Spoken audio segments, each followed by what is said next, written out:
चलिए एक ऐसे देश की कल्पना करते हैं जहां एक तरफ बर्फ से ढके पहाड़ हैं तो दूसरी तरफ धूप में चमकते समुद्र तट, जहां घने वर्षावन है तो वहीं सूखे रेगिस्तान भी। जी हां, ये भारत ही है, कुदरत के अजूबों की एक जीती जागती दुनिया। आज हम उन्हीं शानदार वन्य जीवों और पेड़ पौधों के सफर पर निकलेंगे जो इन नज़ारों को अपना घर कहते हैं। ये आंकड़े सच में हैरान कर देने वाले हैं। भारत दुनिया के उन चुनिंदा 12 देशों में शामिल है जहां सबसे ज्यादा जैव विविधता पाई जाती है। मतलब करीब 47,000 तरह के पौधे और 90,000 किस्म के जीव जंतु। ये तो जीवन का एक ऐसा खजाना है जिसकी विशालता का अंदाजा लगाना भी मुश्किल है। तो सवाल तो मन में उठता ही है ना, कि आखिर एक ही देश में जीवन की इतनी सारी किस्में कैसे मौजूद हो सकती हैं? वो कौन से राज हैं जो भारत को कुदरत का इतना अनमोल तोहफा बनाते हैं? आज हम इसी सवाल का जवाब ढूंढेंगे। हम समझेंगे कि भारत की जैव विविधता के पीछे के कारण क्या है, यहाँ के अलग अलग तरह के जंगलों की सैर करेंगे, वन्य जीवन पर जो खतरे मंडरा रहे हैं उन्हें जानेंगे, और फिर उन कोशिशों पर भी बात करेंगे जो इस विरासत को बचाने के लिए की जा रही हैं।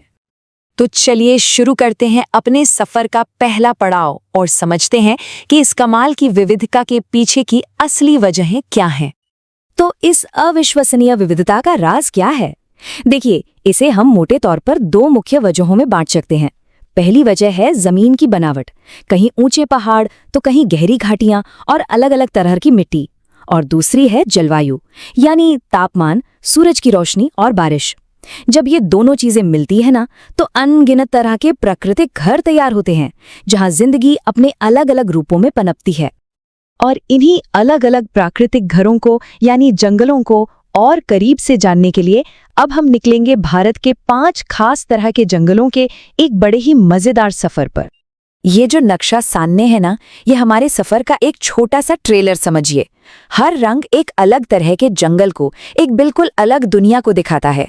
हम गहरे हरे रंग के वर्षावनों से लेकर हल्के सूखे पर्णपाती जंगलों तक का सफर तय करने वाले हैं।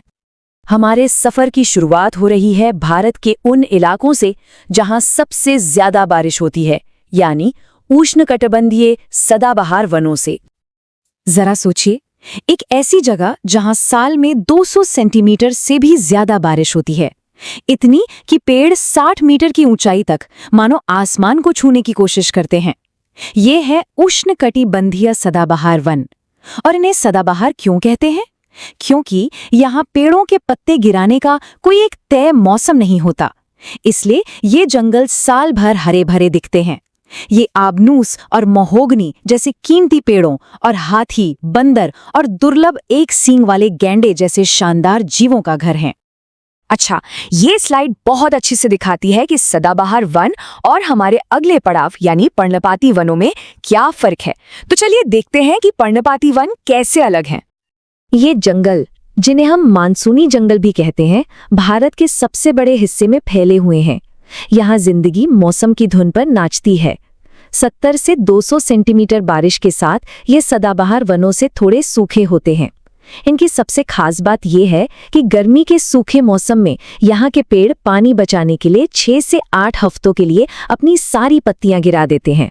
यहीं पर हमें सागौन और चंदन जैसे मशहूर पेड़ मिलते हैं, और ये शेर और बाघ जैसे बड़े शिकारियों का इलाका भी है।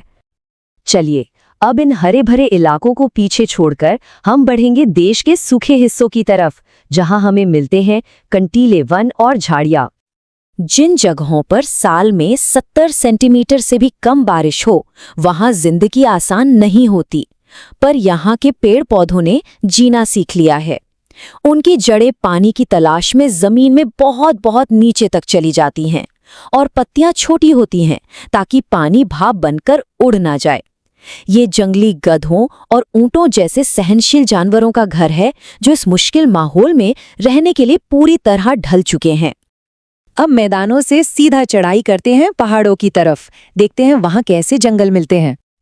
पहाड़ों में सबसे मजेदार चीज ये है कि जैसे जैसे आप ऊंचाई पर चढ़ते जाते हैं, जंगल का पूरा रूप ही बदल जाता है। जैसे 1000 से 2000 मीटर पर आपको चौड़ी पत्ती वाले पेड़ मिलेंगे।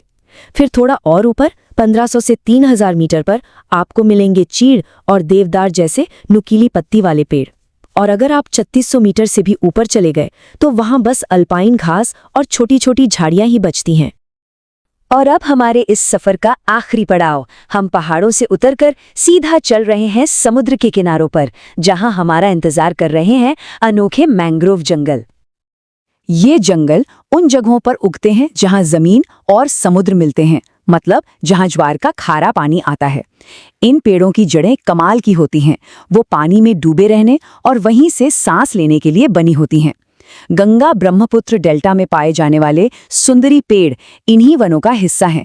और हाँ, दुनिया का मशहूर रॉयल बंगाल टाइगर वो भी इन्हीं जंगलों का राजा है। इतनी खूबसूरती, इतनी विविधता देखने के बाद ये सोचना भी मुश्किल लगता है कि ये सब खतरे में हो सकता है। पर अब हमें कहानी के उस हिस्से को भी देखना होगा जो थोड़ा चिंताजनक है, यानी इन कुदरती खजानों पर इंसानी असर। तो खतरे क्या हैं? और ये बहुत गंभीर हैं। देखिए, खेती और सड़कें बनाने के लिए जंगलों की अंधाधुंध कटाई हो रही है। हमारी बढ़ती आबादी का दबाव है, चारों तरफ प्रदूषण फैल रहा है और हम लालच में आकर जंगल के संसाधनों का जरूरत से ज्यादा इस्तेमाल कर रहे हैं। ये सब मिलकर हमारी इस कुदरती विरासत के लिए एक बड़ा खतरा बन गए हैं। लेकिन कहानी सिर्फ खतरों पर खत्म नहीं होती। अच्छी बात यह है कि इस चुनौती से निपटने के लिए कई बड़े और जरूरी कदम भी उठाए गए हैं। जरा इन आंकड़ों पर नजर डालिए। हम बात कर रहे हैं 18 बायोस्फीयर रिजर्व्स की, 103 नेशनल पार्क्स की और 535 वाइल्ड लाइफ सैंक्चुरीज की। ये सिर्फ नंबर नहीं है, ये एक बहुत बड़ा, एक दूसरे से जुड़ा हुआ सुरक्षा का जाल है, जो हमारे वन्य जीवों और उनके घरों को आने वाली पीढ़ियों के लिए बचाने के लिए बनाया गया है।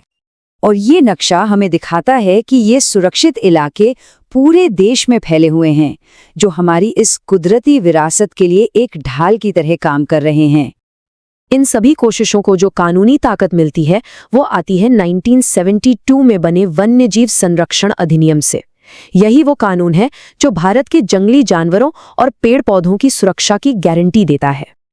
तो आखिर में एक बात तो साफ है, भारत की कुदरती विरासत जितनी शानदार है उतनी ही नाजुक भी है, और इसे बचाना सिर्फ सरकार का काम नहीं है, ये हम सबकी एक साझा जिम्मेदारी है।